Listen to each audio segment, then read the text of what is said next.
I review my favorite RPG book, Tracy and Curtis Hickman's XDM Extreme Dungeon Mastery, today on Dungeon Craft.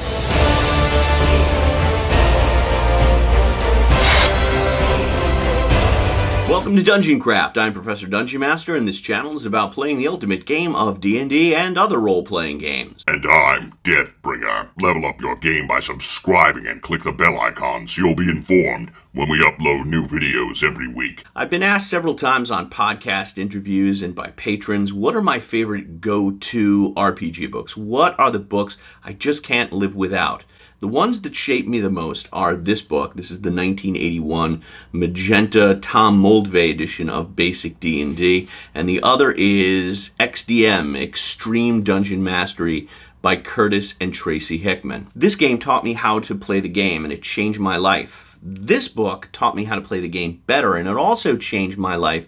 It led to my renaissance and my interest in role-playing games, and it ultimately led to the creation of this channel. So let's take a look. We begin with the secret history of XDMs. This humorous fake history traces the origins of XDM from the Roman Colosseum, Christians and lions, LARP, to the Knights Templar and the Aztecs, to the modern day. There's a swearing-in ceremony to the secret society of XDMs, secret hand signals, and the conceit that XDMs level up but their players never do. These chapters and Howard Taylor's cartoony art style establish the light-hearted and irreverent tone. The theory of XDM introduces us to our three-player archetypes: the warrior player, thinking player, and social player. The secret to running a good game is polling your players and seeing when their attention is flagging, and when you see that warrior player start to get bored, it's time for an attack.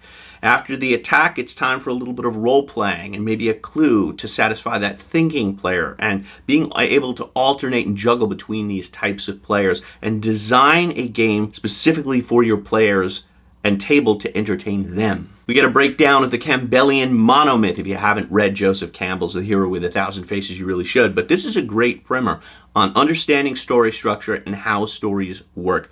We get an adventure generator. You toss a bunch of dice and it tells you got to rescue a diseased prince from a ruined labyrinth and steal a cursed skull. Modern games like Mirkborg and Black Hack also include random adventure generators, but I saw it done first here, and it's a very comprehensive list.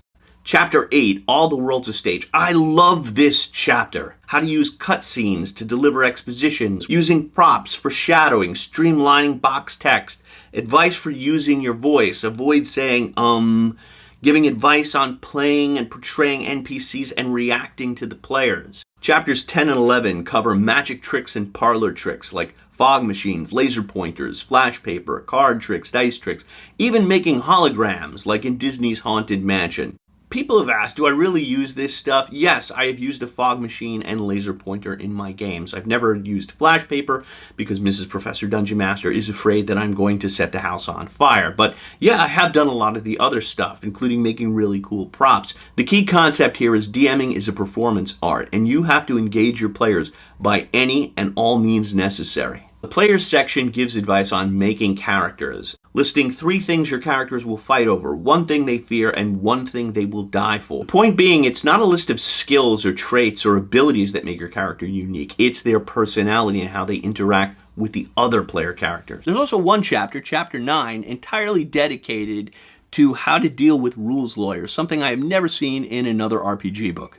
Now let's talk about the XDM system. This is where things get really reality bending, so strap yourself in. This is the character sheet. There are 3 stats that cover essentially strength, intelligence, and spellcasting ability. Health is hit points, and you've got level. This is what a monster stat block looks like.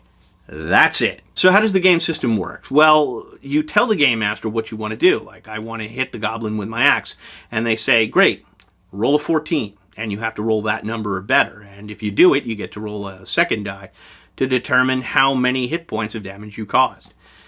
That's it. That's the whole system. Spellcasting works the exact same way. The XDM asks, what kind of spell you want to cast? And the magician says, I want to make an ice bridge so we can run away from the orcs. And the XDM says, okay, what level are you? 4th?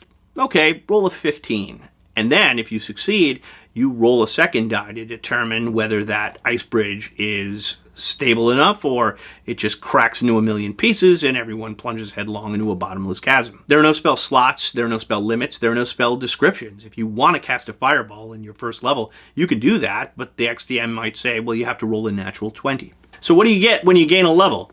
Nothing. You start with anywhere from about 10 to 14 hit points, and your hit points will never increase. The only thing you get is when the Game Master says, you need a 14 to hit that orc. You have the right to say, but I'm 5th level, shouldn't that be easier? And the Game Master says, okay, good point, roll a 9. So whereas in 5th edition, and even back to 1st edition, much of the math is on the player side. They have to remember their ability score bonus and the proficiency bonuses.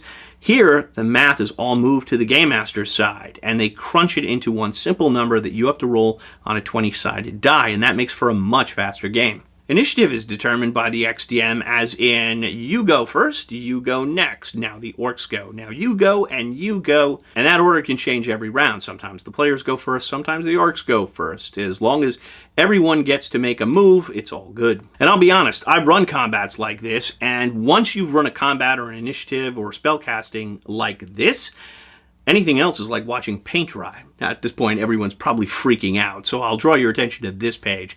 It all comes down to 20 numbers. A 20-sided die only moves in 5% increments, so you can consult charts and tables that essentially raise or lower a DC by 1 or 2 points, but it's not really going to make an appreciable difference. The entire concept of every role-playing game is just hitting a target number, either rolling above it or below it, and then if you succeed, you roll a second die to determine how successful you were. A monster's armor class is just a target number determined by Hasbro. Hit points are just a pacing mechanism. If I have 100 hit points, we're going to have a longer game than if I had just 10 hit points. This is why, for me, reading XDM was like swallowing the red pill from the Matrix. Once I read it, I never looked at RPGs the same way again.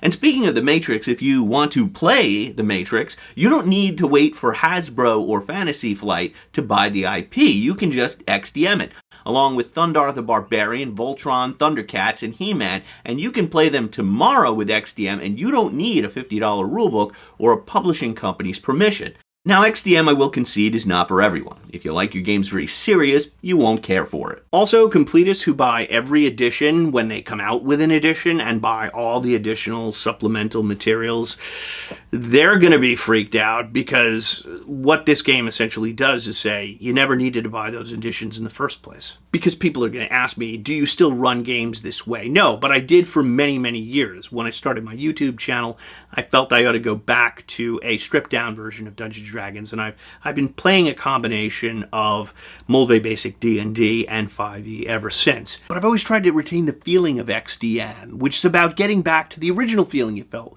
when you first started playing role-playing games, when you didn't really know the rules or the dice or what they were for. Only the Game Master really knew all the rules, and you were afraid of what was lurking behind every door and around every corner, and kobolds were terrifying. But later on, all the magic and wonder is replaced by complex systems and mathematical formulas. I can't help but notice that some D&D games, not all of them, but some of them, look less like a story of heroic adventure and more like a bunch of people sitting around in a circle and doing math. XDM is about getting back to the roots of role-playing games when it felt dangerous and thrilling and exciting. And I'm a big fan. Now, if you like your game serious, you might not care for the jocular tone, but for me, I give it the enthusiastic 2 thumbs up. It's one of my most influential RPG books.